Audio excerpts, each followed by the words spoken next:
কাদের সিদ্দিকী নির্বাচন করছেন না, তার ভোট যাবে কার বাক্সে?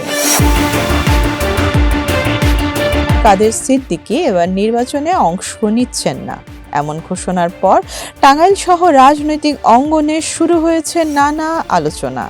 দীর্ঘদিনের প্রভাবশালী এই রাজনীতিক নির্বাচনে না থাকায় প্রশ্ন উঠেছে, তার সমর্থকদের ভোট শেষ পর্যন্ত কার বাক্সে যাবে।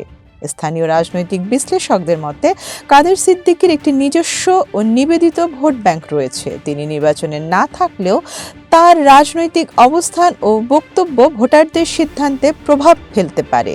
কেউ মনে করছেন তার অনুসারীদের একটি অংশ ক্ষমতাসীন দলের দিকে ঝুঁকতে পারে, আবার কেউ বিরোধী প্রার্থীদের সমর্থন দিতে পারেন।